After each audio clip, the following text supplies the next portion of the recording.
We are bringing this to you today from responsibility.org and the American Beverage Licensees with support from the American Distilled Spirits Alliance, the Beer Institute, the Distilled Spirits Council of the United States, the National Beer Wholesalers Association, the Wine and Spirits Wholesalers Association, and the Wine Institute. And I am Brandy Axtell. I'm your co-moderator today. Good afternoon. I'm John Bodnovich, Executive Director of American Beverage Licensees, and I'll also be your other co-moderator for today's webinar. ABL is America's beer, wine, and spirits retailers, and today, during National Packaged Liquor Store Month, we want to focus on off-premise retailers, beverage alcohol retailers, and how COVID-19 has changed their business models, how they're working to keep their customers safe, as well as their staff and employees, while still ensuring responsible sales to consumers. As COVID-19 has caused many restaurants and bars to shut down for months, most off-premise retailers saw different changes. As customers shifted from bars and restaurants to shopping in stores or placing deliveries, stores have had to make changes to in-store sales, curbside pickup, and delivery to meet customer demand. Today we have four distinguished panelists to talk with us today about this topic. Matt Dinsmore is the owner of Wilbur's Total Beverage in Fort Collins, Colorado, and he is also the treasurer of American Beverage Licensees.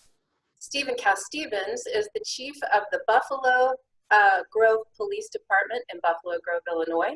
He is the immediate past president of the International Association of Chiefs of Police, and he is a National Advisory Board member for responsibility.org.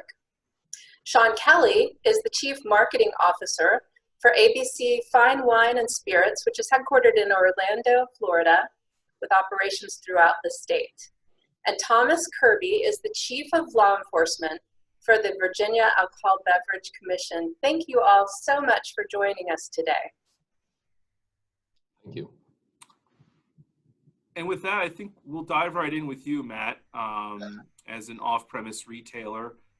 Responsibility obviously means a lot to you in the pre-COVID times when you were making sure that you were preventing access to underage individuals from getting alcohol, making sure intoxicated persons weren't purchasing alcohol, and all the other myriad of things that you do as a beverage alcohol retailer to operate responsibly. I'm wondering if you could get us started this afternoon, and talk a little bit about how COVID-19 has changed responsibility when it comes to you and your business and how you do your job. Okay, thank you, John. Thank you for the introduction. Like John said, my name is Matt Dinsmore. I'm with Wilbur's Total Beverage. We operate in Fort Collins, Colorado, home of the Colorado State University Rams. We're located about a half a mile from the university. And as far as retail, we are a standalone store. We're about 26,000 square feet and normally have about 35 to 38 full-time employees. Obviously, nobody was prepared for what COVID threw at us this last March and April. It was amazing in so many ways. I grew up in the industry on the supplier side. My father and I opened the store 20 years ago, and if you'd have asked me January 2nd what this year looked like, there's not a way I would have ever imagined something like this. As COVID rolled out in Colorado, it was interesting because things kind of started slowly and then it sped up and then basically everything went off the rails. And as far as our organization goes, we've required masks in store since March. Not only for our customers, but also for our team members. It's amazing as you talk with customers, as you talk with vendors, whether it's suppliers or wholesalers or ourselves. And then lastly, customers. Early on when COVID hit, we had customers who yelled at us because we required masks. And then we had other ones that yelled at us because our cashier might take their mask down for a minute to get a drink of water. And so we've had the whole gamut of different reactions from different people.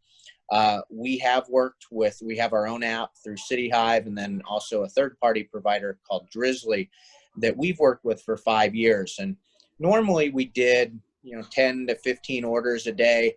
And then when Colorado had their shutdown, we were doing 150 deliveries a day with anywhere between 250 and 400 curbside pickups. Basically, the change in our business model is we went from a cash and carry model to a order fulfillment model. We had to change the way we did things. We hired about 15 staff as bars and restaurants shuttered and closed down. We took on a lot of high school teachers and counselors who kind of normally needed a side gig, normally painting houses in the summer or mowing lawns or doing stuff like that, to where they became our delivery drivers. Early on in the pandemic, changing really the way we did business, not only what our customers saw, but also our team members, we had to shift. And this was really hard for me as a manager, because we have policies and procedures and rules. And about the second half of March, we kind of had to say, minus selling to children or hurting people, kind of all bets were off. If somebody wanted to be 15 minutes late, or that we needed to adjust their schedule because they had anxiety and it kicked in, changing the traffic patterns within our store, roping off aisles so that we didn't have bottlenecks at our registers. It really was a transformation, not only of physical plant, but also how we interacted. We found out early on mental health for our team members, as well as our vendors, became a very real issue, because we had breakdowns daily. We had young people, middle-aged people, and old people in tears, and that's just with our staff. We realized that we had to not only physically protect our team. We were the first retailer in Northern Colorado who had kind of the spit shields. I give my dad. Yes, sir. If I could jump in and interrupt you just for 1 second, and I'm overwhelmed just thinking about everything you just said and all you've had to go through, and where you're still probably going through a lot of it today. And I'm wondering, for the audience and those who have tuned in today, if you could drill down a little bit on a part of what you just talked about. I think when we were getting ready for the call, you mentioned that you have about 770,000 people that will come through your store, through the year. And I'm wondering if you can share a little bit with the audience about some of how you've responded to changing regulations with regard to COVID, in terms of maybe some of those specific policies you just touched on, whether that's spit guards, ingress, egress, how what steps you're taking, and also the cost of protecting your customers and staff with PPE and cleaning and so on and so forth. Yes, sir. So spit guards were the first thing we implemented. That was easy. Obviously, cleaning supplies, we are well into the probably tens of thousands at this point. We shifted to cleaning in the morning, noon, night, stepped up the third-party cleaning service we've had. We changed the ingress egress. We brought in security. As John discussed, we have somewhere between 750 and 800,000 people through our front door every year. So it was not only what we did internally, but also what we did on social media, talking about, hey, you have to wear a mask, or hey, here's our options if you're uncomfortable coming in, whether it's curbside or delivery. As far as staff, we had to basically go, and I hate to say hazard pay, but we bonused a ton of people just to get staff in the store. We did reduce our store capacity. There's times when it was funny, kind of not funny, but the mayor of the city of Denver, when they issued their lockdown in Denver, he came out and said this includes liquor stores. He changed his mind 2 hours later, so we had a 2-hour prohibition. But Denver's an hour and 20 minutes away, and we had to line people up down the sidewalk in front of the store because all of a sudden we had too many people in the store. Greeters, just to remind some people, hey, you can't be in here without a mask on. Unfortunately, the masks have been our Achilles heel, especially as it turned political.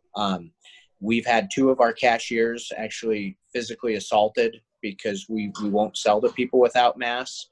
I don't even look on our Google write-ups anymore because we've had the whole gamut of people who either really applaud us for requiring masks or hate us for it. So hopefully that goes into it, John. That's great. Brandy, did you want to jump in here? Yeah, I wanted to say, I mean, kudos to you for all of the protocols and the safety measures you've put into place, and the masks and no exceptions for the masks. But I wonder also if you can talk with us a little bit about age verification, which, being so close to Colorado State University, I'm sure that's a challenge anyway. But, you know, during COVID, with masks on people's faces and deliveries, how do you ensure that you're not selling to anyone under 21? Okay, so there's two kind of answers here. You have your in-store answer, which is the easier one because we have ID scanning technology. You know, because of the spit guards, that did allow us to ask people, especially younger people, that if we need them to remove their mask to see that they actually look like the person on their ID. The other nice thing is because you have that a little better contact with people in the store, you can tell if somebody had been indulging in whether it was drugs or alcohol before they got there. Then the other part of that equation is our curbside pickup. Anybody who appears under 50 by Colorado law, we have to ID. It does, frankly, piss some people off that are 35 and they forgot their ID, but legally we cannot sell to you if you're under 21, but we have to ID under 50. So curbside pickup, we had a lot of people show us their IDs through car windows, which was nice because they could remove their masks. And then obviously with home delivery, a lot of people wanted contactless delivery. By going through the apps, as I was discussing with a partner yesterday, we know more about the person buying from us on an app than we do Joe Blow coming through the front door. We had people show us their IDs through a window, no masks. We were able to leave stuff on their doorstep. We did go away from requiring signature because people did want contactless. And then the last thing we did was we found areas in the city that were problematic. We don't go to CSU. We don't go to sorority or fraternity row. We don't go to the student housing areas, which unfortunately some of our competitors have, but we long ago said we are in a age-restricted business. And if we're going to do this, the one thing we cannot mess up is selling to minors. And I think most responsible retailers take that to heart. I know we do. And like I said, I've stopped looking at online reviews because we've had some negative ones, but it all had to do with IDing policies and also face mask policies. Well, I applaud you for those efforts, and I can't imagine how difficult it's been this year for you and your store employees. As COVID is surging again, can you tell us a little bit about how you're preparing for the holidays and the winter months? Okay, so I could go on for about 3 days there because part of me is excited because it's our chance to shine. And for our staff, I'd put our staff up against any retailer, not only in the city, but in the state, that we've had to shift to be better at being responsible, at age verification, at greeting, at making sure people are safe. We recently installed, and I don't love the look, but you can see it on the slides here. We have clear shower curtains between all of our cashiers because they're literally hip to hip. We've got these also between registers for our patrons to try and keep them safe. I'm a little terrified because of, with bars and restaurants closed, that business has simply shifted. I think a lot of people go, oh my goodness, alcohol consumption's up 300%. I don't necessarily find that to be true. I think your off-premise retailers are quite simply picking up the on-premise retailers' share of the pie. And it's going to be interesting. Are people going to have Thanksgiving where one person went and shopped for the whole family?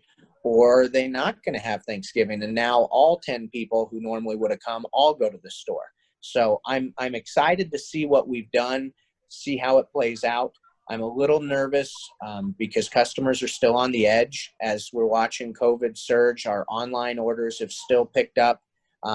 Early on, we were 100x what we were doing before. We went back down to about 10 to 15 times normal volume. But in the last week to 10 days, we're seeing it creep back up into that 30 times. That sounds about right. Well, I just applaud your efforts and thank you for all that you're doing. I want to shift over to Chief Cass Stevens. Chief, you took the helm of the largest law enforcement association in the world. And I know that you had in your hopes to focus on global road safety as one of your top priorities, and then boom, everything changed. What was that like? Well, like Matt said, well, we didn't predict any of this coming. I certainly did not when I was sworn in as ICP president last October.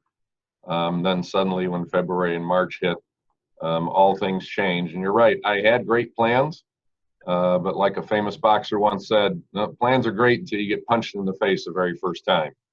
Then your plans change.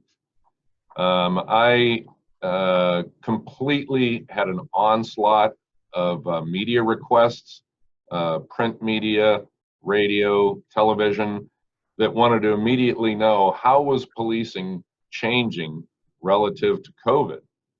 And we and the IACP truly had to shift immediately. We had to change on a dime everything we did. And law enforcement agencies were looking to the IACP as well for guidance. And so we had a team that we put together very quickly, all 130 IACP staff. Thankfully, we invested in technology at IACP, and overnight, all 130 staff switched from working at headquarters to working remotely and didn't skip a beat. But we had to respond quickly to our law enforcement members and our other partners on what are our recommendations for law enforcement, recommendations for officers making traffic stops, making physical arrests, responding to calls for service. How are we supposed to do this and protect our officers and protect the citizens at the same time?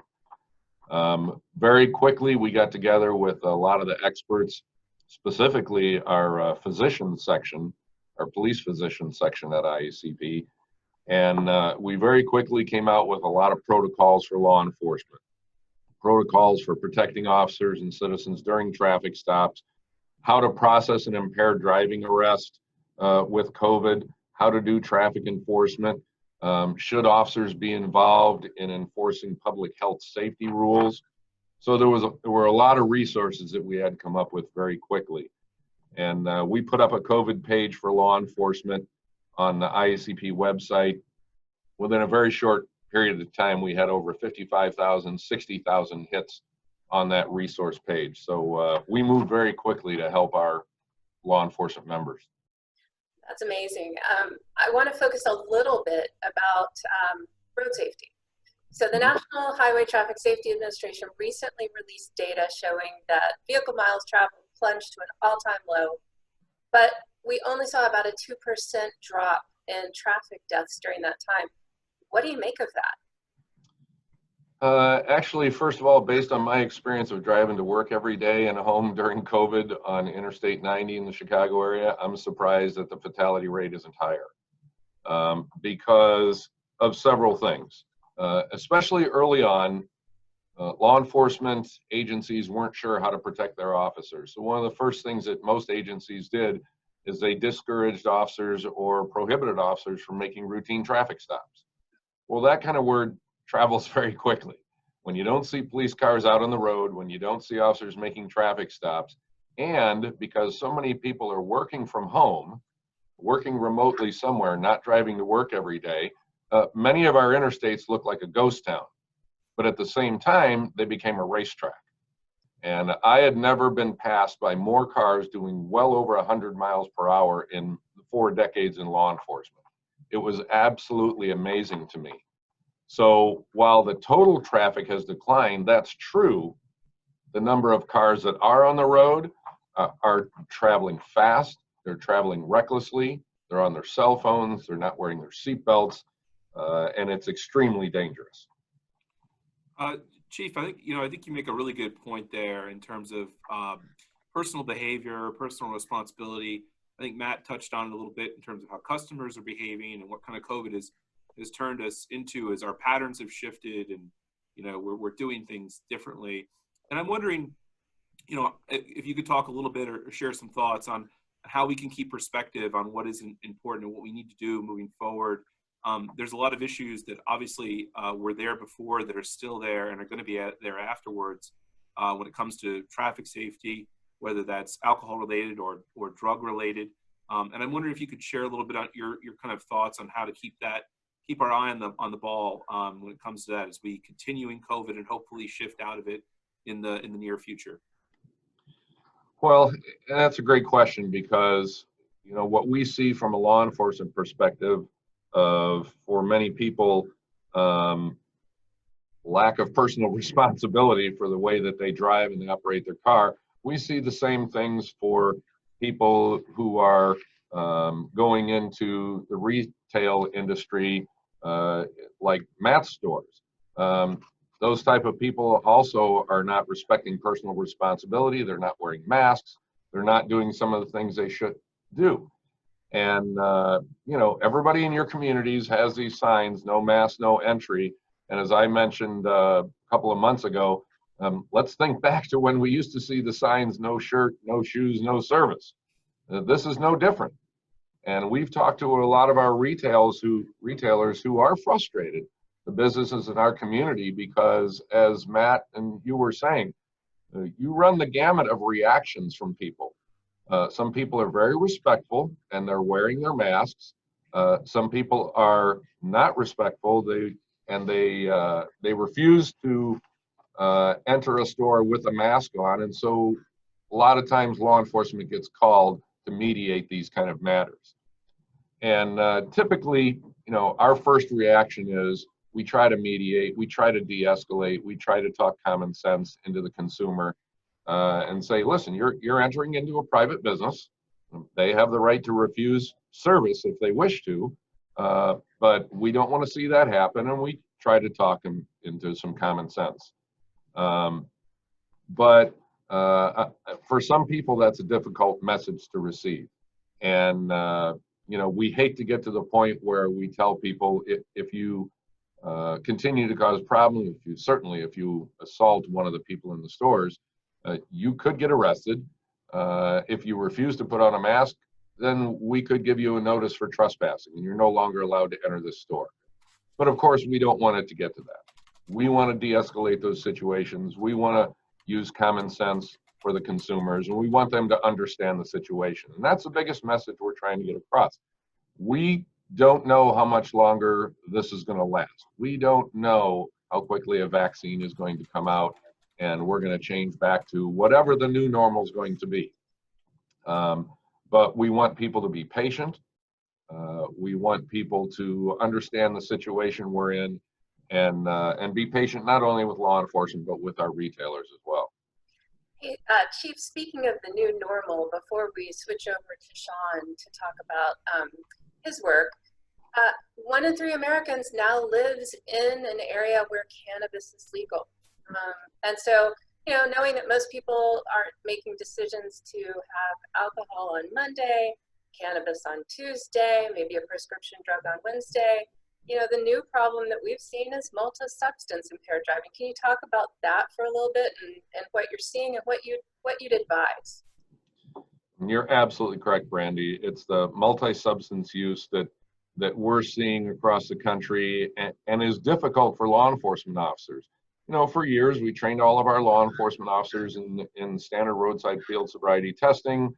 That whole SFST test was designed to determine the level of intoxication for alcohol. It wasn't necessarily designed for marijuana or for other drugs. And so a lot of officers that aren't trained well enough get frustrated because they typically will look for alcohol when they believe they have an impaired driver. And so one of the frustrating issues for law enforcement is we don't have enough officers across this country trained as DREs, or drug recognition experts. We send our officers through SFST, we send our officers through A-RIDE training, advanced roadside detection, but we don't have enough DRE officers. Responsibility.org partnered recently with the Illinois Association of Chiefs of Police, survey our officers and our chiefs specific about this topic. It was interesting, some of the statistics that came back on the survey number 1. 90% of police officers in Illinois are very concerned about co-use of marijuana with other substances and alcohol while driving. And 60% believe that most impaired driving arrests involve alcohol and one or more other drugs. But if you have an officer who's not trained as a drug recognition expert, what's going to happen is either they will be unsure of what level of intoxication or what the driver's intoxicated under, and if they're only trained in alcohol, they may let the driver go, or they may arrest the driver for impaired driving, have a breathalyzer test, they blow a .04, and the officer says, well, that's all I got, and they release the driver, not knowing that if they were better trained, they might seek a blood or urine test, determine we have multi-substance use here, which is a growing problem across our country. Well, that's really interesting. It sounds like training is going to be essential moving forward, and roadside testing, like oral fluid testing, might actually be one way to help detect. But that's also going to be important for making sure they don't reoffend. If you're only looking for half of the problem, then it's hard to expect people to rehabilitate. But that is really interesting. Thank you. John, do you want to ask any questions, or maybe? No, I just an observation. I mean, Chief Stevens makes a good point. I mean, we saw on election day, 4 more states through ballot initiative legalized recreational marijuana use, and then an additional, 2 ballot initiatives for medicinal. So to think that it's not an issue that is going to continue to be of growing importance, I think would be folly. And I think the Chief's comments are well taken. I do want to switch gears here, though, and bring in Sean Kelly. Sean, good to see you. And talk a little bit about your perspective on this from ABC Fine Wine and Spirits down in Florida. Winter is coming, to use the cliche Game of Thrones phrase, although it's already here for a lot of us in half of the country, I'd say. And we're seeing COVID-19 cases rising again, unfortunately. I know for some retailers, delivery has been a good option for getting products safely and responsibly to consumers and customers. And I know ABC announced a new partnership with FedEx Same Day City recently for deliveries of beverage alcohol. So I'm wondering if you could share with us a little bit about that partnership you're working on, and how you and ABC are navigating what must be the many safety protocols associated with delivery of beverage alcohol during the COVID pandemic. Sure. I think the main thing is that a lot of what Matt talked about, we're sharing those similar experiences here in Florida. And if you wonder why,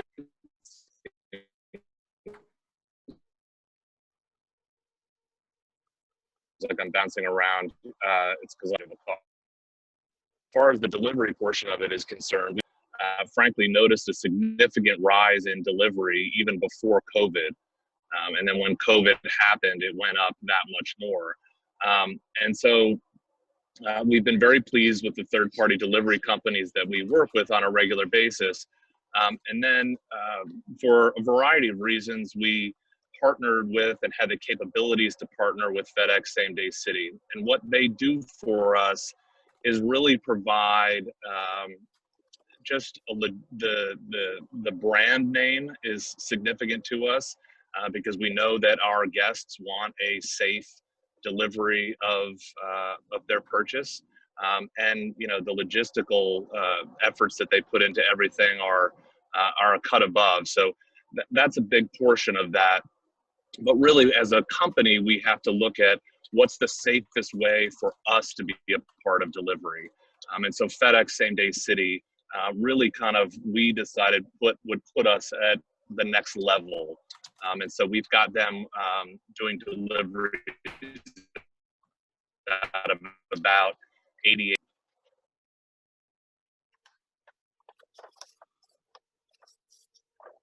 Sean, I think you're on mute. Sean, could you, I think we lost your audio there, Sean. Oh, sorry, I muted just to listen to the question. Sorry about that. Sean, this partnership is really exciting, and when I had talked with you a little bit, you spoke of some of the training protocols that ABC and FedEx had undergone to ensure legal delivery to people 21 and over. Can you share a little bit of information about that? Yeah, so when you do a delivery, it's the same. We treat it the same way we do an in-store purchase and a curbside purchase, where you got to get it right. There are no second chances. You got to get the IDing policy right. You're carrying products that are age restricted, and so we have to be mindful of that all the time, whether it's in our store, in our parking lot, or when it's being delivered to somebody's house. And what we were able to do with FedEx Same Day City is have the knowledge that they were bringing in people. Some of them already worked for the company. Some of them were fresh to the company, and they were specifically trained on, okay, here's what you're delivering. This is not shoes that are going to somebody's house. These are alcoholic beverages. So the IDing policy, very strict on that. And we've already had an experience, as a company, when you make the purchase online, we do have the mechanisms in place to begin the process of IDing guests. One of them is a simple checking of the box, acknowledging that you're 21 or older. We have cybersecurity systems in place that help that as well. But ultimately, the driver has to go through the IDing process. And so we needed to make sure that FedEx Same Day City as a company had properly trained everyone to go visit a home, properly get an ID. And we've had cases already where guests are more than 70 years old, and because we are strict on the policy, we had one case where a gentleman did not have an identification, and because our policy is strict, we had to reschedule the delivery. Did it necessarily make the guest pleased with the situation? No, but at the same time, we can't chance it ever. And if we have a consistent policy, our guests quickly get it, and we have had no further issues. That's great. That's a great way of doing business. No exceptions, clear rules, clear expectations for everybody. And, I applaud you for that. That's wonderful. John, do you have other questions for Sean? Yeah, just a couple things on the technological side, Sean. I mean, you mentioned the ability to kind of really, and Matt mentioned it too, have a better idea of who you're selling to or delivering to based on technology. I think you also have the ability to kind of, determine where you can ship to, or excuse me, not ship to, deliver to, using technology in terms of gating certain areas. So you really get a deep dive into, if there's a problem somewhere, you're able to adjust that. And I'm wondering if you can just talk a little bit about that, and also just the integrity of the delivery process. That the package is in your store, it goes on the truck, and then it goes to a person's residence or wherever the delivery is. There's a continuity there, a chain of custody that's really traceable, and how important that is. So without getting too technical on you, there is basically what I would refer to it as a geofencing process, where for any number of reasons, whether we're concerned about age restrictions, whether we're concerned about crowd sizes, there could be concerns with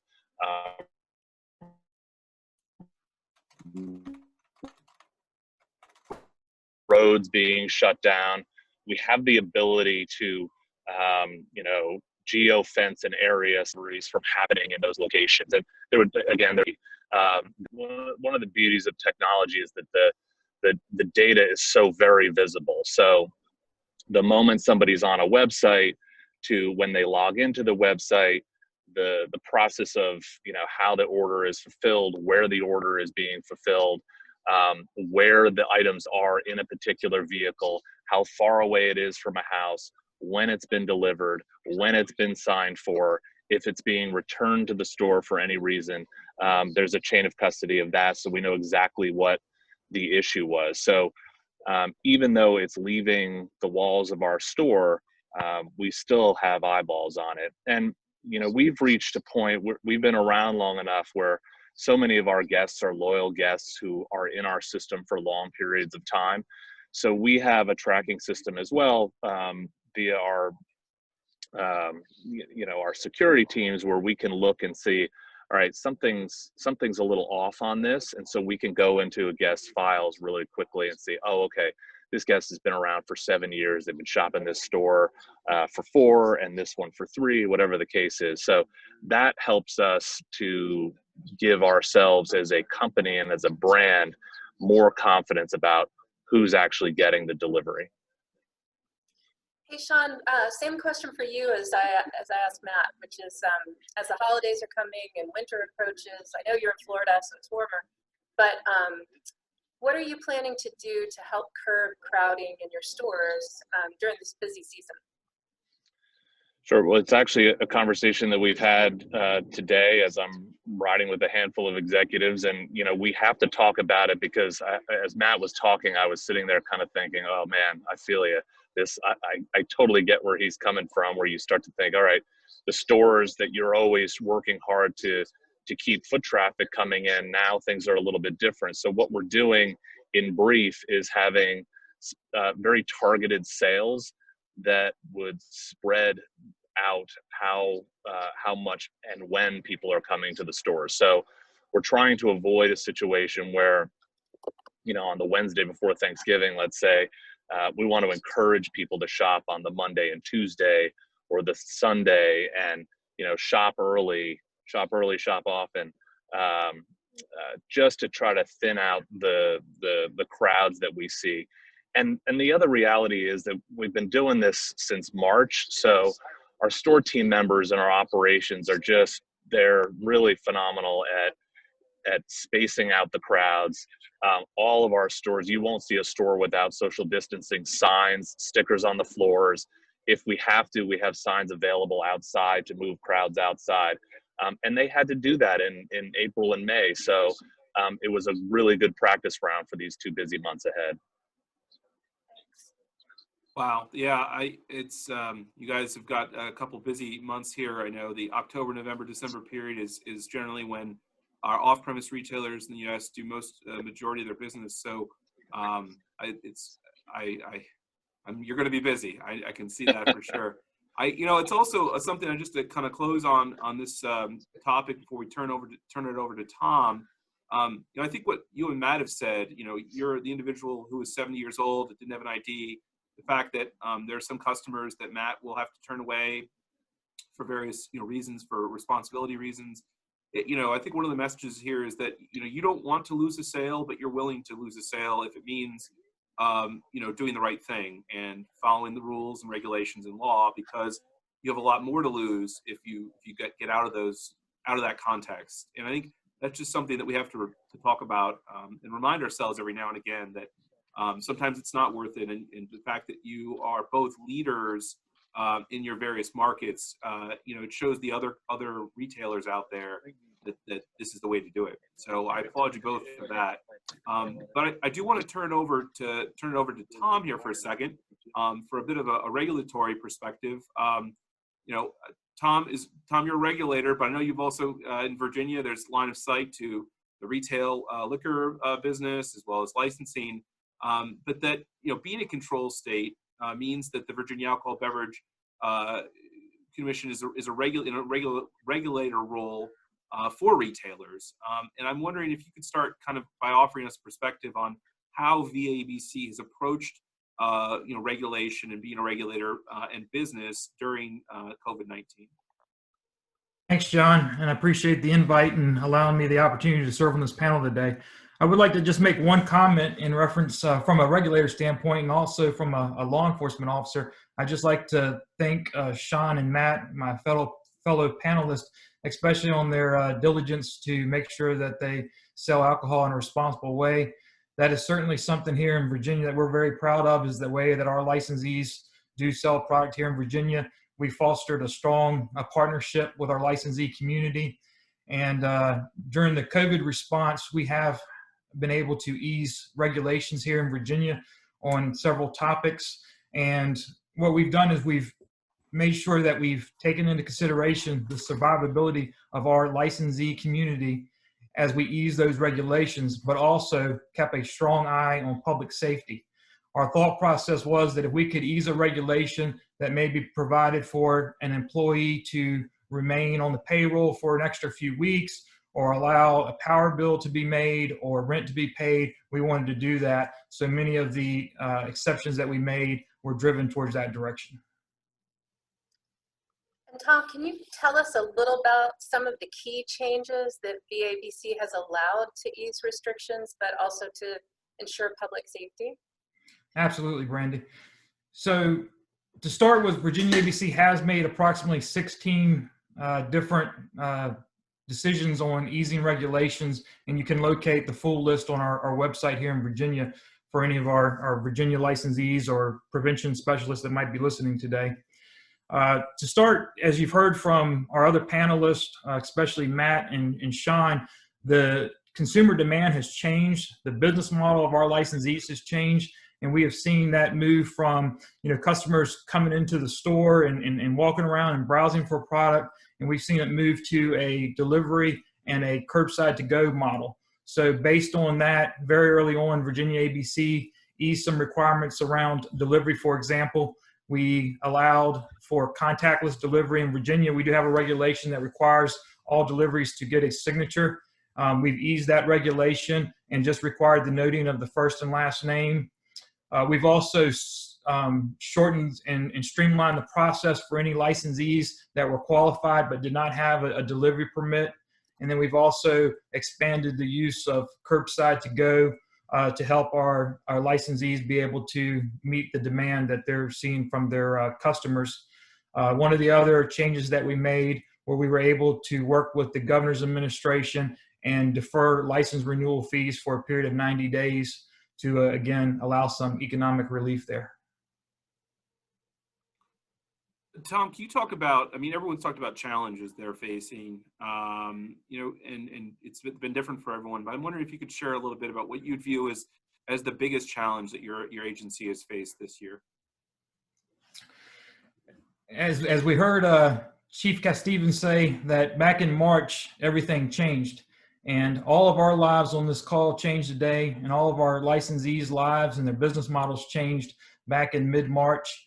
And the biggest challenge, I think, was definitely taking a industry that has been well regulated for a number of years, that have very good practices in place to control the sale and delivery and consumption of alcohol, and our businesses in the typical models, and specific on this call today, we're talking about off-premise or our brick and mortar type stores, have very good policies in place to prevent sales to, for example, like to underage or to intoxicated. But with the shift in that business model, it's been very challenging to make sure that we maintain that diligence around, making sure we do not sell alcohol to underage or intoxicated, but still allow businesses to continue to operate under that delivery curbside to go model. The challenges of people wearing masks, we've heard mention of that several times today. Of course, that presented new challenges because when someone enters the store, the majority of their identity is concealed. But the biggest challenge, I think, for Virginia ABC was the time to market, was for us to get these exceptions to the regulations in place immediately so that our businesses could continue to operate in those early days when so many restrictions were being placed. And just a kind of a follow-up there on challenges, we talk to our members and our retailers. I think there's a commonly held belief that you don't want to call your regulator, or you don't want to see them for the first time when there's a problem. We want to have good relationships and an open line of communication. And I'm wondering if you could just share your perspective on community relationships and how community regulation, policing, that sort of aspect of how VABC has looked at this, knowing that you maybe have loosened some things, but you have expectations still of the licensees that you're overseeing. That's a great question, John, and I think that is key to how we operate here in Virginia. We have a stakeholder group that we meet with regularly, and as soon as the pandemic affected all of us, we reached out to that stakeholder group that represent licensees from all the various tiers, from restaurants, wholesalers and distributors, manufacturers, and started seeing what could Virginia ABC do to ease regulation, to provide assistance. It's not just about easing regulation. It's also about providing guidance. We call that, community policing for us here in Virginia, because our regulators are also sworn law enforcement.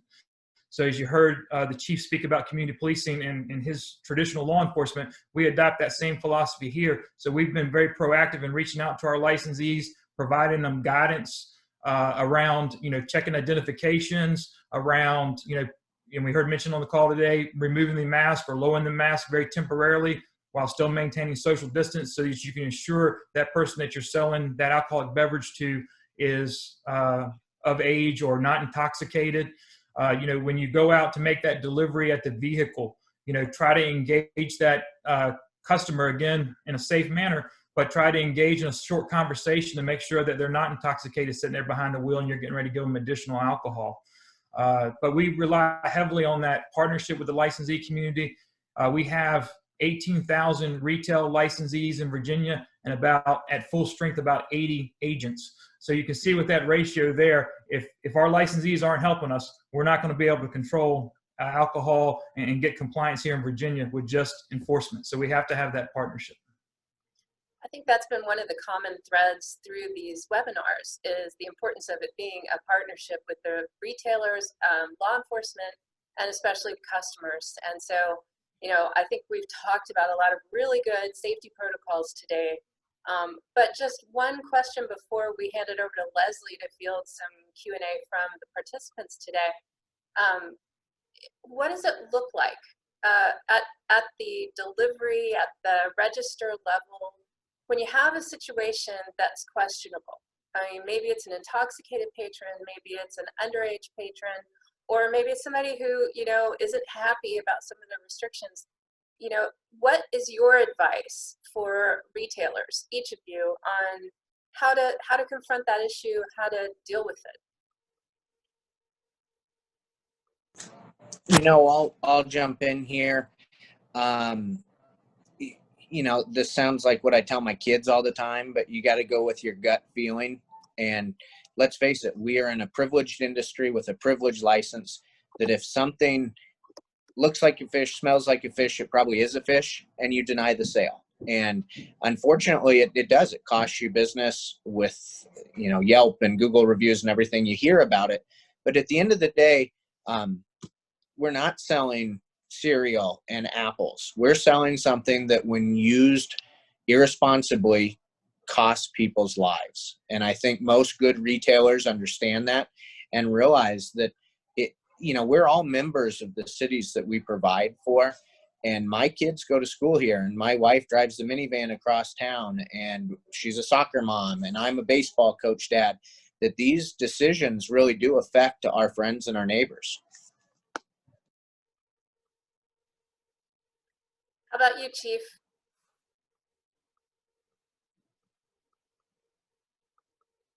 There we go. Got myself unmuted. Thanks, Brandy. We've all seen the fact that people are very frustrated right now, frustrated with the various states' rules of either stay-at-home rules or wearing masks or a variety of regulations that we've all had to work through. And it's certainly taken a toll on people's emotional well-being. So first of all, I applaud the retailers for everything they're doing to help protect the customers, to help protecting their staff and employees as well.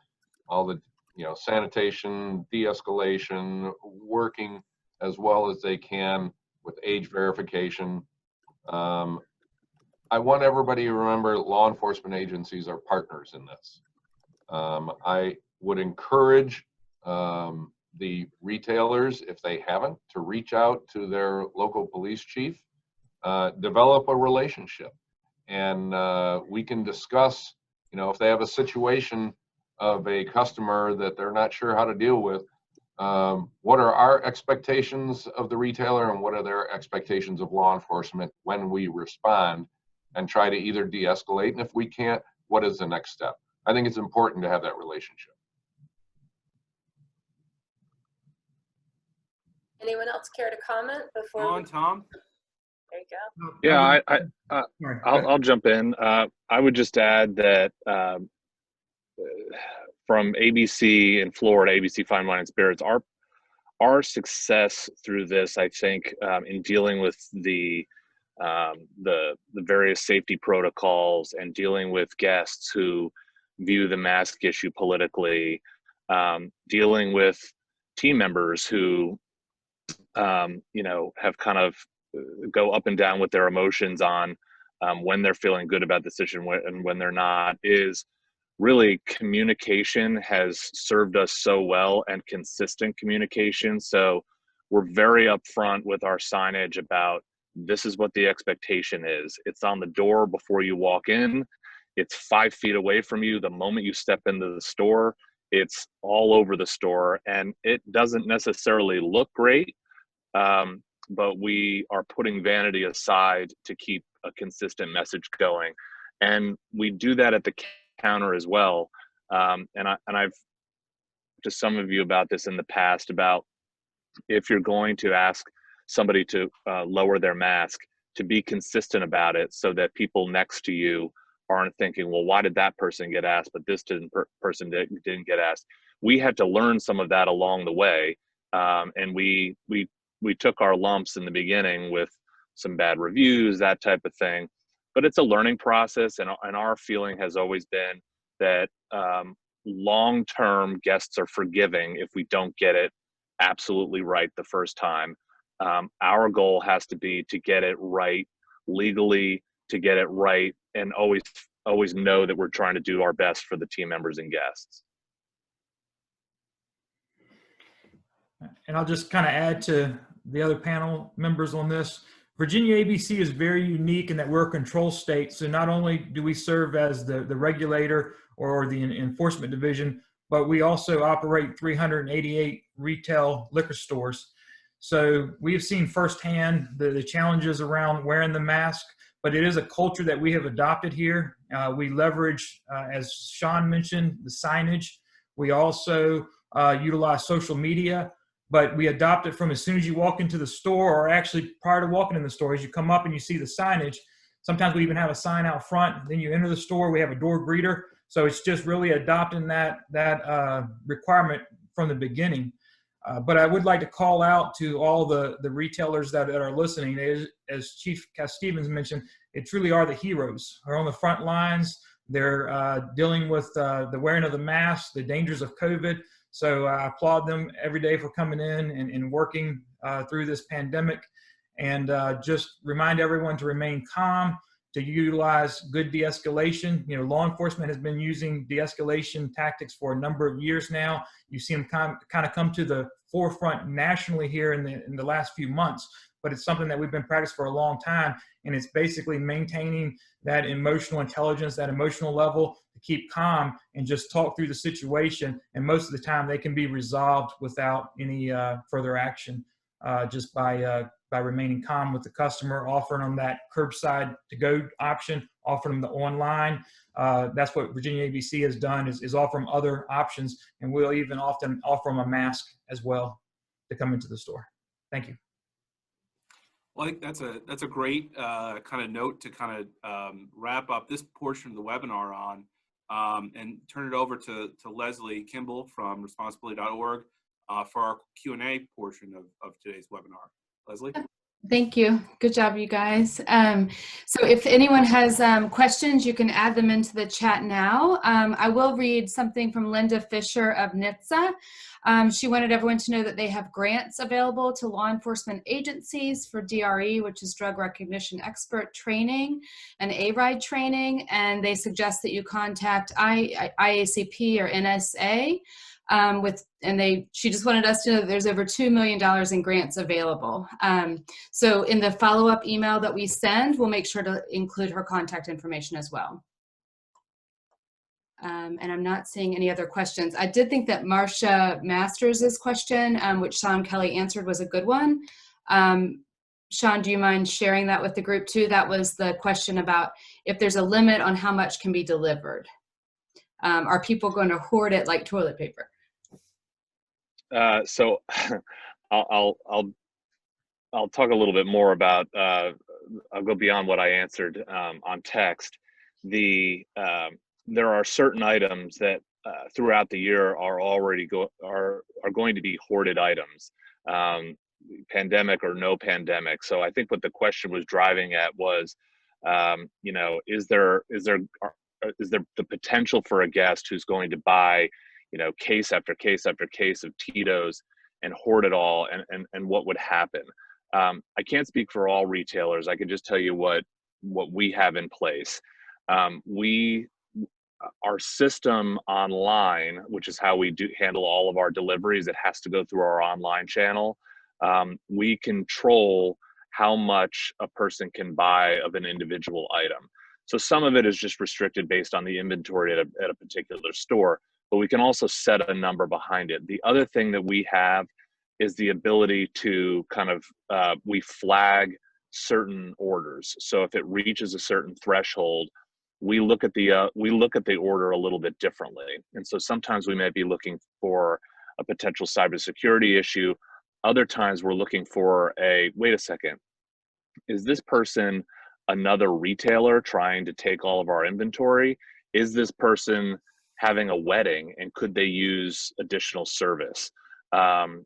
So the technology is getting better for retailers, large, mid-size, and small, to see all of the activity. And, you know, I think as John referenced earlier, like seeing the chain of custody, we can see the path to purchase the whole way through and can address those as they come up. And I'll jump in. I got a question for the group over text here coming in, which means people are watching and paying attention. But I guess this goes to Sean and Matt, and the question had to do with COVID surcharges. If you had implemented any of those, and if those were something that your guests or customers, if you did have one, had any feedback on. Again, I could only speak for for what's happening in Florida. We don't have that. Whether or not I don't believe any of our third-party delivery companies have done that. But those are just the ones that we use. I'm aware that may happen with some. As our company brings delivery in-house, meaning the purchase happens through our website, we don't have surcharges. As a matter of fact, we're doing our best as a business to bring so much of it in-house that if anything, you're going to see the cost come down. And one main reason for that is just to encourage people to either shop early or to not come into the store. Once COVID goes away, we'll probably have a similar business mechanism in place that we won't worry so much about crowded stores. But COVID isn't affecting our pricing in that regard. And I'd agree with that. We do not charge any surcharge. With our deliveries, we do offer charge a delivery charge, but we've charged that for 5 years just to offset the added cost of how many cars we tend to hit stuff with. But there is no surcharge. And if anything, it's made it easier for many consumers because they can do orders at their lunch break. And it does, in some ways, give them opportunities to shop at different times they normally wouldn't have been. All right, we have just 2 minutes left, so we'll be really quick. One question for Tom Kirby is, will the new rules for delivery be rescinded when COVID is no longer a threat? That's a very good question, and it's a discussion that we're actively having here in Virginia. Our current General Assembly session is not in right now, but we'll come back in January, and we're already starting those discussions. So you may see some items stick around, and you may see some items go. Okay. And last question for today. When a customer refuses, this one's for Matt. When a customer refuses to wear a mask, aren't we better off to serve them and get them out of the store than to have a confrontation, assuming they are not drunk or underage? You know, I think it depends on the store. We've set a hard line no. And the reason being is because then if they want to shop here next time, they'll wear a mask. To me, it's one of those you give them an inch and they take a mile type things. We've done really good de-escalating a lot of things, and our greeters have helped with that. But I think each individual retailer has to make the call what's best for them. And we've kind of made the call that, you know, it's easier just to stop the bad behavior, and hopefully they'll rectify it themselves. Awesome. Thank Okay, you. can I make one last comment very quickly? I'd be remiss if I didn't point out that responsibility.org also has a law enforcement grant program. We've given out $500,000 through our partnership with GHSA over the last few years, and we will continue that partnership in 2021. So we'll put a link to some of that information in the follow-up resources as well. Awesome. Thanks, Brandy. And I can see that folks are dropping off. I'm sure everyone has a 2 o'clock. But if anyone's willing to stay on and answer the question from Melinda Lewis, how do people feel about the delivery fee, and is there a minimum order requirement? And are you worried about customers over 21 buying from minors? That'll be the last question. So I can take it. The delivery fee, I would say that the response has been mixed. We have different delivery fees, so it really depends on what you're doing with. In our case, with FedEx Same Day City, there's no tipping, and there's no hidden fees. So that one seems to be by far the most popular. In Florida, alcohol delivery has been around for about 5 years now, and it grew in popularity in the Tampa area and really scaled from there into some of the larger cities where there are high rises. And so there's a very large group of guests that don't really shop in any store, whether it's grocery or strictly alcohol, as would be the case in Florida. And so they are just used to the fee, and it's just part of how they live their lives. So it's really mixed. We have found that our most loyal guests who are used to shopping with us, it's only when they're in a pinch for time that they seem to be choosing delivery. And we also find a lot of elderly guests who find delivery to be very useful for them. So we're still in the early stages of bringing it totally in-house. And so we're still getting used to the customer. So I think there was a second part of that question. Let me see if I can look it up. Yeah. Are you worried about them? Oh, how do you? Yeah, buying for minors. In the same way that we guard against that in a store. So in our stores, if you walk in and you're with somebody who's 50 years old, but you appear to be under 30, we will ask for both IDs. And if the person who looks under 30 cannot show an ID, we won't sell to either person. So that's how we handle it in the stores. And on the delivery side of it, it's different because we don't necessarily have eyes on the people. But what we do have is, as I was referencing earlier, we have the mechanisms to know, all right, the person purchasing this has checked the box that they're over 21. Their information that comes through digitally, tying a license to a credit card, we get some better insight into that. And then, our folks are instructed, if you show up at a place and it doesn't seem to match the information, just go ahead and bring it on back. I don't want to say that we don't worry about it, because that's not the case at all. In the planning process to get all of this going, we mapped out that kind of a question, and we thought, well, how do we build a system to prevent that in the first place? Thank you. So we'll send out a copy of the recording from today to all the participants and everyone who listened in, and we really appreciate your time, and sorry we went over a little bit. So thank you to all the panelists, and thank you especially to John and Brandy. Thanks, everyone. Bye. Thank you all. Thank you, everyone. Thank you. Have a good day.